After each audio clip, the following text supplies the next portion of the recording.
guys to our new Jack Swing podcast. Hey Stevie, how you doing? I'm very good, sir. How have you been? I've been doing well. So I don't know. It's the 7th of July. Is it still too late to say Happy New Year? Of course not. Happy New Year. Yeah, It's Happy only New Year. weeks on the first week's the first Sunday of the year. Why not? Yes. Well, it is the first Sunday. Yes, so definitely Happy New Year. Um, we were due to interview I.Khan, and unfortunately, it she hasn't yet turned up. We're not sure what is going on, if she's still going to join us. So we're going to give her a few minutes, and we'll give her about 10 minutes or so to see if she's still going to join us. If not, then we'll have to reschedule.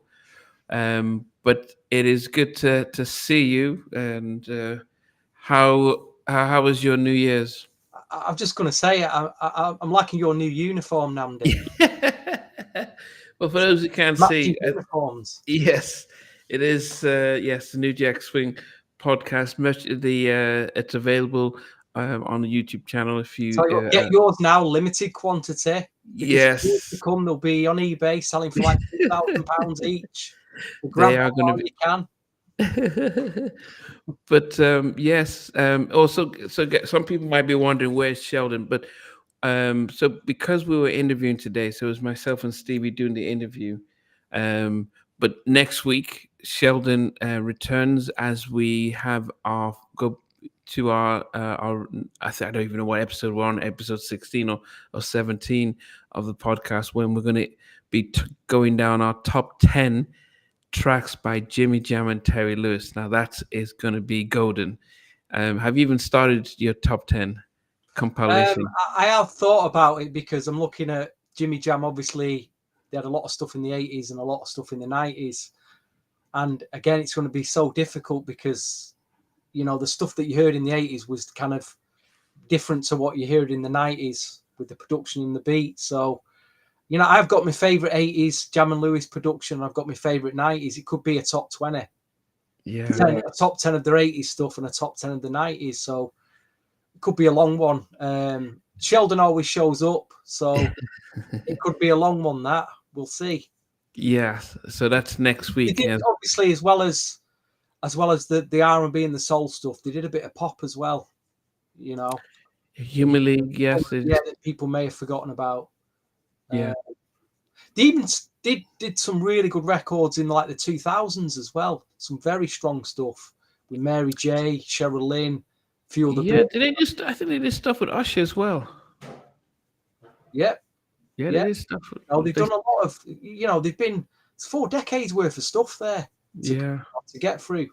Yeah, so that's going to be a hard one. Then after the week after that, that's actually going to be back to back is our top 10 Jimmy LA and Babyface countdown. That's Yeah. will be an Yeah. interesting one. And I'm glad, yeah, and that would include if Babyface stuff as well, because I know, there was a time he split from LA and did stuff with by himself, but it's worth to see. Although I think some of their strongest stuff is when they work together as a team, in that early '90s. So that will be interesting. We're literally January's packed out with stuff week in, week out. We've also got a full list of stuff that, to get through, not just the big producers. There's a whole bunch of producers we could do top 10s on. Yeah, we've got yeah. We've got a remix top 10. We've got all sorts planned. So plenty to get through. Yeah, so a lot of people have been asking about the remixes, New Jack remixes and stuff like that. So it's going to be a big list of what we need to do. Anyone that's just joining us, we're still waiting for I.Khan to join us. We were supposed to It's start. not looking good though. But let's be honest. It's not looking good this evening. Yes, I mean, as I said, hey mom, what's up, my friend? Yeah, this happens rarely, but sometimes, especially when we're dealing with time zones and both Stevie and I are in the UK, and most of our guests are back in the US. Sheldon's in the US, so sometimes things can happen especially when you're going live. yeah, it doesn't always happen. But it does can happen. But when it does, anyway, just as just as we're waiting a little bit, um, Michael, Mike Ettridge, he re-released his master plan. Did you have him on your show on Saturday? Well, not re-released. I mean, officially, he's officially Officially released released the it, yeah. unreleased album, which I think when should it come out? Was it 2000 around that time? Yeah. I just remember at the time there was a CD sampler with 4 or 5 tracks on that a few people had. There was the single master plan, and it was a highly anticipated album. It did leak out to a very hardcore bunch of collectors, and they've held that album down for the last 20 years. So they knew what the album sounded like. So I mean, to me, it's I've had the album for 20 years, so I knew what it sounded like. Okay. It's good. It's good to hear it after, to see it officially come out in its full entirety. I'm happy for Mikey that he's actually got it out. And hopefully a new audience will be, as well as, unite his R&B fans who probably didn't get to hear that. They're in for a massive treat because it's a fantastic album. Really is. I'm hearing he's making some vinyl copies as well. Yes, he mentioned about some, and because actually the sales of vinyls have started to go up, so it pretty much does make sense to be able to start doing I vinyl. want a CD copy. I'd love a CD, but it's obviously it's not in fashion to press up CD. But to me, having a CD is it's like having a master in terms of quality in your hand. So, well, it all depends on how many people even have CD players. I mean, our laptops don't play CDs anymore. Most of our cars don't have CD players, so so it's probably strange enough. It's easier to buy a vinyl player, as they call a record player, with your vinyl than it is to buy a CD player anymore. So yeah, and I think you probably get your I think there is more of a collector's thing with buying a vinyl. You get true fans going out to do that, and probably that's why people a lot more with the jacket and the sleeves and stuff. I've not. Have you? Do you have a vinyl player, a record player? no, I think I threw mine out. It stopped working. I know there is one. There's a Technics one downstairs that's not being used. I should really hook it up, considering the thousands of vinyl that I've got that I just never seem to be able to play. So, do you even play vinyl anymore? No, which is and I've got thousands of vinyl, and it's just I need to sort that out. Okay. I'm surrounded by CDs. You can probably see, and you're only seeing a very minute of what's in this room, but I'm literally surrounded by CDs. To be honest, there's vinyl behind these walls. There's vinyl as well. So, my goodness, the treasure trove, trove. Definitely. Well, guys, as I said, we're giving her another 3 more minutes before we wrap up. If she doesn't come on, we'll cut today's episode short because we hadn't really planned without. The plan was really to go for the interview with her. She was part of the Motown recording group, Pretty in Pink. I had that ready to talk about. You had it ready. There is a Cherish This album. So did Gene and produce It's All About You? Do you know who wrote All About You? Who? Surprise you. Tammy Lucas. You kidding me? Yep. See, it says the credit. I was looking at it. I was just double checking on the credits before, and it says written by obviously Gene Griffin, because obviously he got credits for everything. He made sure he got himself in there. Tammy Lucas, produced by Gene Griffin, co-produced by Walter Scott and Timmy Arthur. There you go. So Mucho did the production. Walter and Timmy Arthur from ARB. And Walter Scott, they did the production. And Tammy wrote it. Yeah, that's what it's saying here. Wow. It says remix and hype by Larry Robinson. He did a lot of stuff at the time. Lloyd Turner on keyboards. Yeah, I mean, in terms of other New Jack stuff on this album, there's a couple of tracks produced by Chris Stokes, who did a lot of work with Immature. Immature, okay. Yeah, he did a few remixes for Bobby Brown. He did a track for Shanice. He did loads of stuff back then, Chris Stokes. But in the main, he did a lot of stuff with Immature. So, just a shame we didn't get to. I really wanted to talk about this album. It's a shame she's not turned up. Yes. Yeah. I mean, we're still, as I said, we've just got about a minute. Hi, Tanya. How you doing? We still got about a minute. So she hasn't.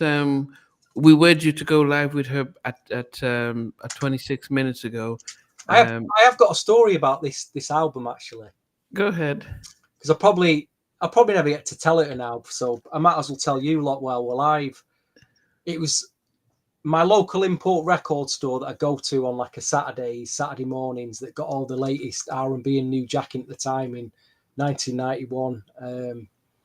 I went on in fact, it wasn't a Saturday morning, it was my birthday. And I think I had a Tuesday off work.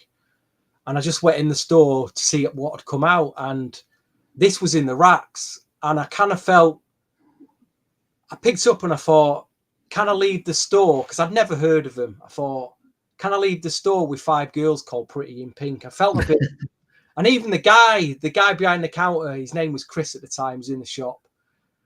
And he was like looking at it and going, he thought, I'm never going to be able to sell this, Steve. And it's definitely you. It's got New Jack all over it. And he goes, seeing as it's your birthday, you know what I'm going to do? I'm going to let you take it for cost price. So it was £15.99. He went, you can have it for £8 because it's your birthday. So I literally walked. I think I might have walked out with another album and this in my hand. And then I remember getting home and I only really played about 2 tracks from it. And then I remember a few years later, I went round to my sister's and I left a whole bunch of CDs at my sister's. And I left this. I thought, I'll give this to my sister because I'm never going to play a Pretty in Pink album again. And it wasn't until the NGS3 forum started up in the early 2000s when we was all reviewing New Jack albums. Someone mentioned the Pretty in Pink album.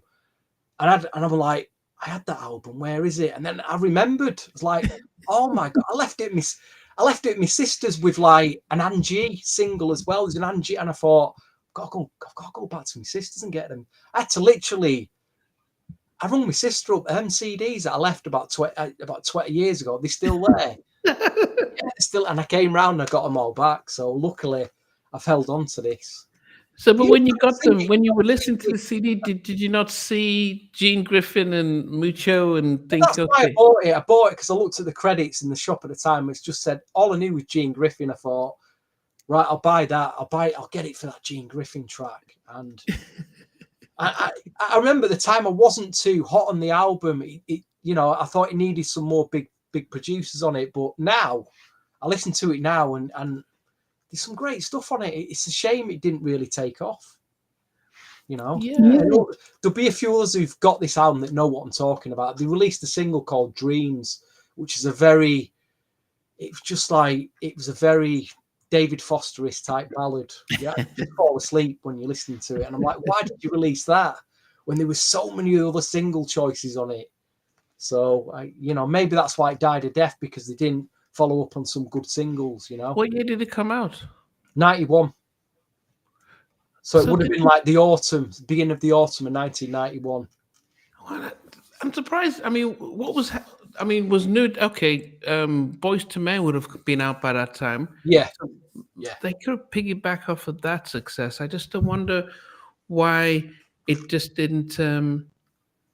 Why didn't pick? What were Motown pushing? They were obviously going to push Boys to Men, weren't they, in 1991, and Johnny Gill. It was New Formula out at the time. They didn't really push the Basic Black album, did they? And that was a year earlier. That was on Motown. They didn't really, if you think about it, they didn't really push the Gene Griffin stuff. Not saying this was signed to Gene Griffin, but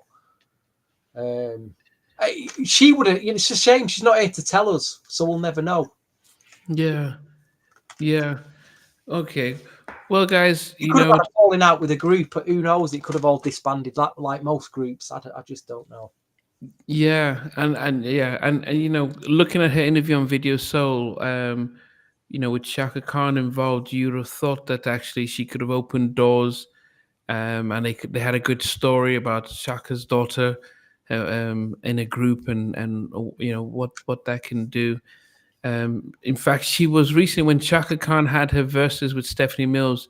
She was there to support her mum, sang on a couple of tracks alongside her mum, that night and stuff. So it would have been interesting to see, but who knows? So you know, there's a possibility that this can get rescheduled. Um, but I know next week for those who are here, our guest hasn't didn't show up. We're not sure what's happening. Maybe we can reschedule.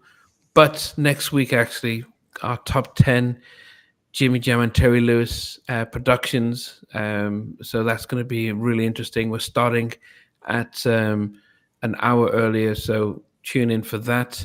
So anyway, Stevie, yes, we will cut it short today, We've and been stood up. yes, we've been stood up, but but the show must go on. So we'll see you guys next week. And sorry that we couldn't get the interview that we were hoping for, but we'll see how we can try and change that next time. All right, take care, guys. Yeah.